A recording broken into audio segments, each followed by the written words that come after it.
Ladies and gentlemen, this evening we are honoring Judge Louis Sturns, who is presently the judge in the 213th District Court for Tarrant County. Prior to becoming this astute leader in this judgeship, he has served for 5 years on the Texas Ethics Commission and 1 year as a Department of Public Safety Commission. He has also received numerous awards to include the Tarrant County Bar Association Professionalism Award, the Boy Scouts of America Good Scout Award, NAACP Citizens Civil Justice Award, and I could go on and on and on. But the one thing that makes this young man stand out more than anything else is the fact that he has committed his life to Christ. More importantly, the thing that sets this young man apart from the legal profession is the fact that he is an active member of the Community Christian Church, for which he serves diligently. And then, along with his professionalism, along with his Christian obligation to God, he is the proud father and the husband to Miss Marilyn, his wife, and 4 children, with 3 grandchildren and 1 great-great-grandchild. Ladies and gentlemen, we give you Judge Louis Sturns. Okay. Well, I made the decision to become a lawyer at a fairly early age. I grew up in East Texas. I did not know any black attorneys. I had read about certain black attorneys, such as the man who represented Muhammad Ali, but I hadn't met any, didn't know any attorneys who were black. In fact, the only professionals that I knew when I grew up were the teachers, the ministers, and 1 doctor. So it wasn't like we had a lot of role models where I grew up. But what I did have was I had parents who believed in education, who, while they were not very well educated themselves, they wanted their sons, and they had 4 sons, to get a good education. And so I went to college at Wichita State University, and I pursued my dream of becoming a lawyer at the University of Kansas. I graduated from law school, and the very first job I had upon graduation was with Clifford Davis Law Firm. And I tell people that he paid me the princely sum of $125 per week, which is kind of funny because lawyers now make that much in a half an hour, young lawyers out of law school. But I was paid that much for a week's work. But it was probably more than I was actually worth at that time. I had a lot of knowledge of the law, at least I thought I did, but I had no real practical experience in application of the law. So he gave me a job, and I worked for him for a little more than 2 months until I had gotten the results of the bar exam, found out that I passed the bar. And then, of course, I went into the military service, where I practiced law as a member of the Army Judge Advocate General Corps for 3 years.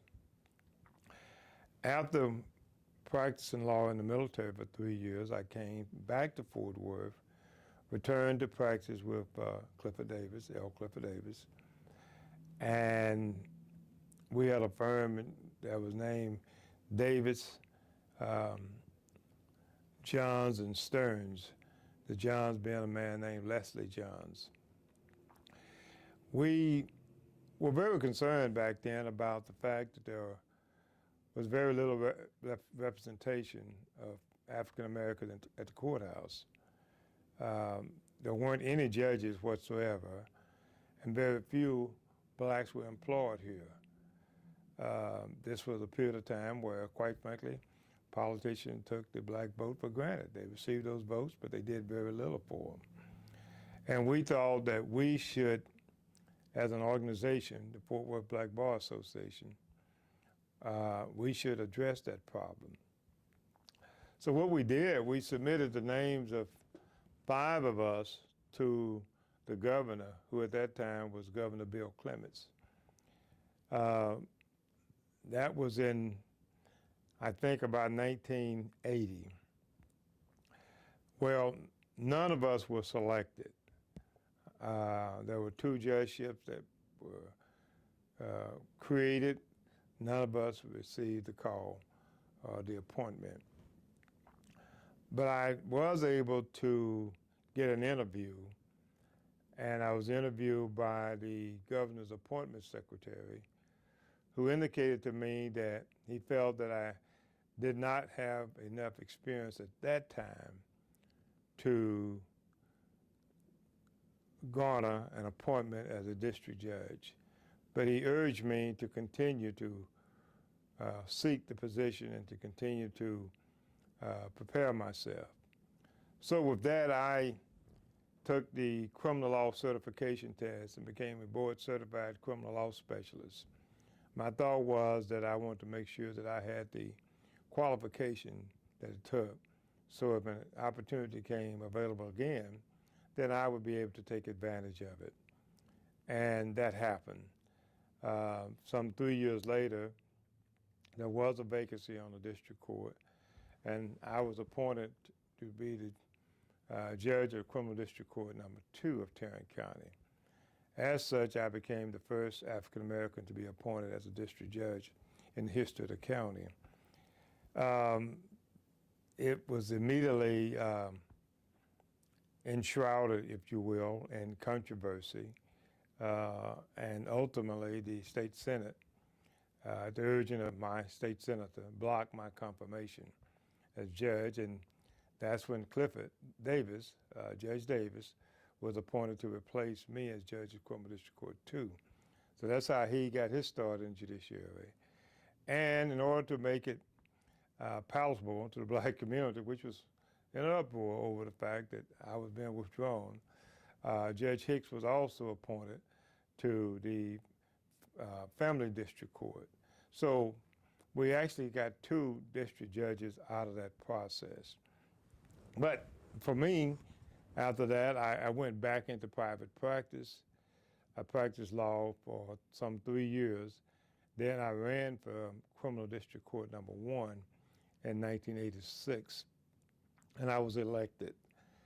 I served in that capacity for some 3 years when I received a call from the governor's office asking me to take an appointment to the Texas Court of Criminal Appeals. And I did take that appointment. It meant that I would have to run for elections on a statewide basis. I took that appointment in March or April of 1990. The election was in November of 1990. I ran a good campaign, but I lost. And after that, I went back into private practice and practiced law here in Tarrant County for a number of years until the year 2007, when I was appointed to become judge at the 213th District Court. Along the way, I can say that I've had a great career. I've handled all types of cases, from criminal cases as a lawyer that include everything from capital murder down to drug possession cases. I've handled civil cases of large magnitude, some of them successfully. I was involved in the redistricting lawsuit along with a man named Don Gladden. We filed a lawsuit that was styled Bagsby et al. Versus Moncrief et al. And in that lawsuit, we contended that the lines for Commissioner's Court in Tarrant County had to be redrawn in order to maximize the potential for minorities to get elected county commissioner. We were able to settle that lawsuit, and one of the things that I think a lot of people don't realize is that when we settled that lawsuit, Mike Moncrief was the county judge then, and we were entitled to receive attorney's fees but we waived our attorney's fees in exchange for a sub-courthouse. And that was Moncrief's agreement with the lawyers in that case, that if we would waive our attorney's fee, which would have been substantial, they would build a sub-courthouse. And today we have a sub-courthouse at Miller Avenue in Fort Worth, the Charles Griffin sub-courthouse. But that was a case that I was involved in that I take a great deal of pride in. As a judge, I've also had some other cases that were quite significant and quite impactful, I should say. In the area of criminal law, I tried the case of Kelly versus State, which was the first case in the state where DNA evidence was admitted. And as we all know, DNA has completely transformed now criminal justice. I don't take any credit for the transformation, but I do acknowledge that I've tried as a presiding judge that case.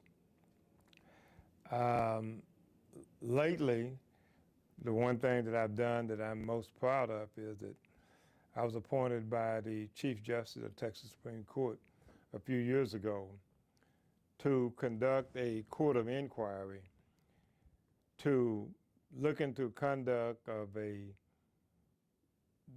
now, at that time, a district court judge who some, I guess, 20-some years earlier, back in 1987, had been a district attorney in